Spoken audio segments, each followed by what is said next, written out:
In order to understand why a person does anything, you need to realize that we're all born with a specific individual personality.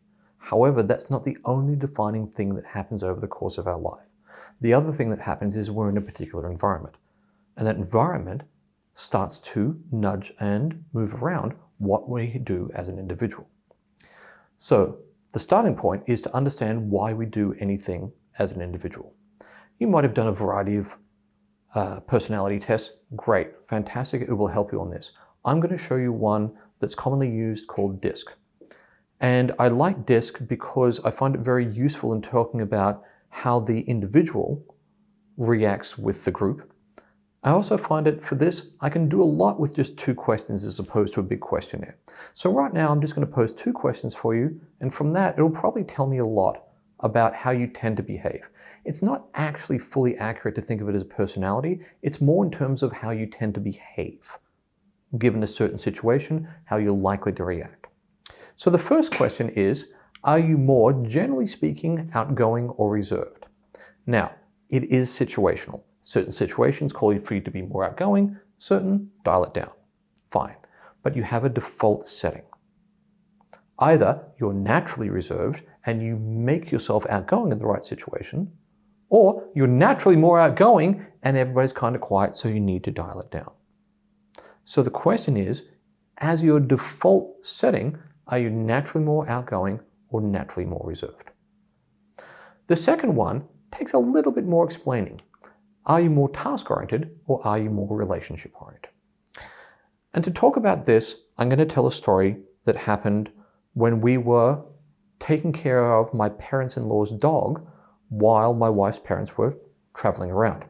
So they were away for 2 weeks, and the dog couldn't last the whole day without us going home and letting it out at lunchtime. And we worked downtown, we live a certain amount away, so by the time we'd get to the car, drive out, walk the dog, and come back at lunchtime, it was really an hour and a half out of our day. So the first time that this is happening on the Monday, I call my wife, honey, which one of us is going to go home and drive the dog? And my wife responds, well, why don't we both go? If your first reaction is, why would you do that? It makes no sense. Then you're task-oriented. That's the same reaction I had. Because for me, it's about human resources. Why would you ever misallocate 2 human resources to a task that could completely be done by 1 person? That way, you're wasting 2 people's lunchtime instead of wasting 1. My wife is naturally relationship-oriented. If you're relationship-oriented, that's not how you see tasks. Every task is basically an opportunity for team building. So when she says, why don't we do that together? In her mind, if one of us goes, we waste 1 person's lunchtime. But if we both go and do it together, we're building our relationship at the same time, so nobody's lunchtime is wasted. What I'm not saying is that one way is better than the other. What I am saying is in a story like that, you tend to naturally have a strong feeling about one or the other. Knowing that helps you understand, are you task-oriented or are you relationship-oriented? For a start, you might be outgoing and task-oriented. This tends to make you a D. Ds, drivers, doers. In the workplace, as the default setting, this is my people. We're loud, we're up there, we're organizing people, we tend to be natural leaders. Genetically, we make up about 10% of the total population. That's all it's needed because we're busy telling the other 90% what to do. We tend, in fact, not to be doing a lot of the tasks because we're very busy organizing everybody else to do it. That's why we're outgoing, because the task is to be completed by a team of people drawing on the individual expertise and the strengths and weaknesses of each to maximize their strengths, minimize their weaknesses. Let's throw everybody at the project and get it done. And the primary thing is get it done. You might have been outgoing, but instead you're relationship oriented. These are the I's, these are the inspirers, these are the get out there, have fun, do great, interact with people. Unbelievable, wonderful, fantastic to be around. So it can be confusing since we're both outgoing, but when you keep in mind the difference between that task orientation and the relationship orientation, it starts to split that two sets of outgoing people. The third one is, yes, I am relationship oriented, but I'm more reserved. These are the supporters, these are the steadies. This is who you go to when you break up with someone, because they really listen. I feel terrible, and they're like, tell me all about it. And they always have ice cream somehow. So, again, they're relationship oriented, but they feel very differently. The I, they're down, they're depressed, they're at home. What do? They call everybody. They're blowing up the text. Let's go out. Let's get together. Because getting together and doing something as a group will re-energize and they refuel me. Now, one of the people that they call 5 or 6 times, because it takes a certain persuasion, is the S. And they say, hey, what are you doing? And the S says, I'm not doing anything. Oh, good. Come on out. I'm not available. I'm doing nothing. Like, that's a thing. Because even when they go out and they find out they have a surprisingly good time, when they come back, they've given their energy to the exercise. So now it's quiet, bed, Netflix, relax, read a book, chamomile tea, me and the cat. These are the ways that we relax so that we get our energy back that was just spent in a social situation. So they're both relationship oriented, but they fuel in reverse, and in a lot of ways quite complementary. If at the end you've said, yes, well, therefore I am task-oriented and I'm reserved, or you feel like you need more time and information to process and research and think and put it in a graph, then you're a C. You're the cautious, you're the competent, put things in order, let me check. This is the most cautious, process-oriented group that there is. Now, they're still task-oriented, just like the Ds. But the fastest way that I know to tell the D and the C apart is to look in their toolbox. In a D, there's hammer, duct tape, WD-40. That's it. Okay? Does it move? Yes. Should it move? No. Duct tape. Done. Does it move? No. Should it move? Yes. Spray. Done. Okay? With a C, it's important that it's done right. We've got the outline around each one of the tools, and you've got the standard and the metric set, because you never know. And there's a place for everything and everything that's in its place. It's still task-oriented, but it's a difference between getting it done because it needs to be done right, and there's one right way to do it, and that's the only way that it's going to be done. When you realize that in a lot of ways, in terms of how we tend to react to situations, that you're going to be running with one of these as your primary driver, then you can start to understand how you work. But remember, the first thing is it's your primary driver. Primarily at work, I'm a D. Primarily socially, I'm actually an I. I actually operate differently between the two. But even if I'm primarily a D at work and then secondarily an I still have a lot of C, organize, how do I file things, everything else. There's this running joke in my family that I lost my S somewhere along the place. My children would come in and they're like, Daddy, I fell down. Well, don't do that, it hurts. Well, can you tell me where Mummy is? Yes, straight down the hall to the left. Thank you for the clarity of information. So each one of you has a balance of all these 4. The balance will be stronger and weaker in some areas, but it's important to realize you have all 4 because at some point, somebody else is going to have a different driver and a different primary way, and you need to be able to draw on that part of you that is more like them so that you can relate, understand what they're going for, and give them the fuel that they need. So one of the first steps that we take here then is doing some self-reflection and realizing where you are on the DISC table. Not that you're just a D, just an I, just an S, just a C, but which one is your primary motivator, and potentially that you have one for when you're getting things done and one for when you're in a social situation. The second thing is to realize that because of that personality makeup, you tend to act in certain ways because there are certain fuels that drive you. Therefore, logically, there are different fuels that drive different people.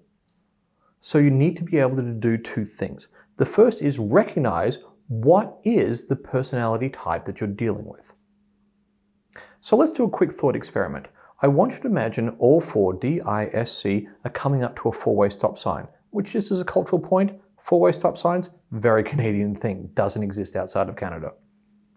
So let's imagine the D comes up. All four cars have arrived at roughly the same time. What does the D do? Straight through. I have things to do. The I, like doing a quick update, checking the hair. Oh, Jane, hi, how are you? Did Billy score that call? Stop honking at me. I haven't seen this since this morning. So there's a social aspect that's going on even as they're driving. What's the S doing? There you go. If you're watching this and you're an S, if I wave at you, don't wave back. Just go. What's the C doing? Yeah.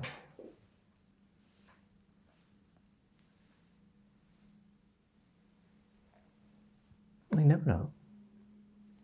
Well, the rule in my province is that person on the right, if you can recognize the behaviors that tell you that you're dealing with a D, an I, an S, or a C, then all you've got to do is give them the fuel that makes them happy. So the second thing to know is what fuel makes each one happy. So think about this.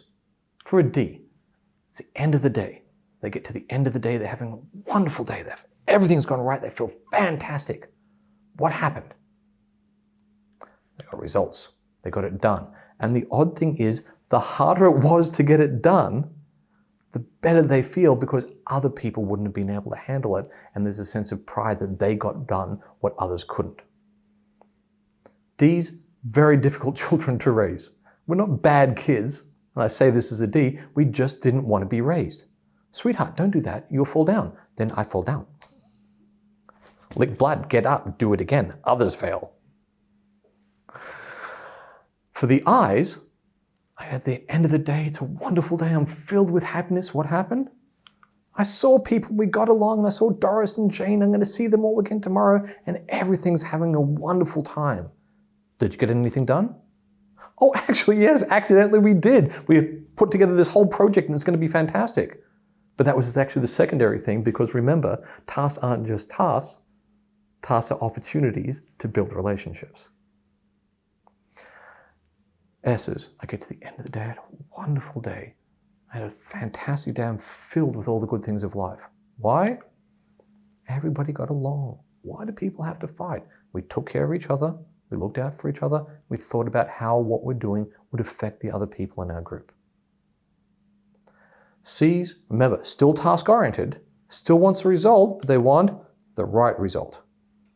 Check it, graphs, done, external person to look at it, second set of eyes, proofread. This is what we want.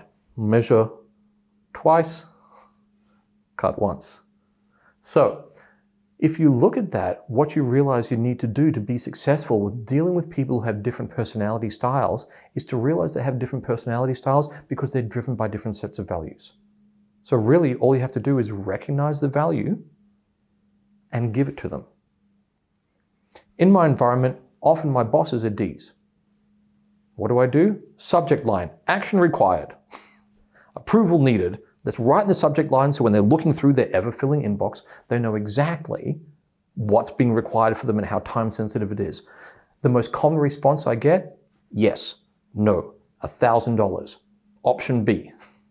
Because I've laid it out in a way that they know the result that they're trying to get, and they can simply approve, disapprove, make me change.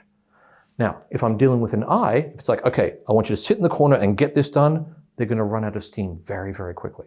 So one of the things I want to do is make sure that there's a fun, cooperative, interactive situation that they're working in, and the level of productivity goes through the roof. Working with S's. You at the back, stand up and tell me what you think, even if it's in conflict with everybody else who's now staring at you. Well, let the world open and swallow me whole. What a horrible thing to do with an S. Understand that they don't like to be the center of attention, generally speaking, and also tend to be very strongly conflict adverse. They do not like being put in a situation where they're likely to be conflicting or offering even conflicting views with the people around them. That's against the idea of harmony. With a C, the most common thing that I'll say to a C is, we're at the end of everything I know about that, but here's where you can find out the rest. there's a link, there's information, there's a pamphlet, there's a booklet. Because C's often very, very hungry for information. These are the kids who drove you insane when you were small. Okay, why is the sky blue? How far away is the sun? They never quite grow out of that. I like it when they're kids because nobody bothers to ask me as an adult what my 5th favorite dinosaur is, but C kids do. So that's what we're talking about. The first step in terms of understanding between the individual and personality and the cultural personality is to understand how that individual personality works and to understand that one way to look at it, because this is one of many, is that if you think of it through that DISC spectrum, understand who you're dealing with, understand the fuel that drives that particular personality group, give them that fuel, and you're already on a long, long step ahead to being successful at dealing with someone not despite of, but because they think differently and therefore act differently from you.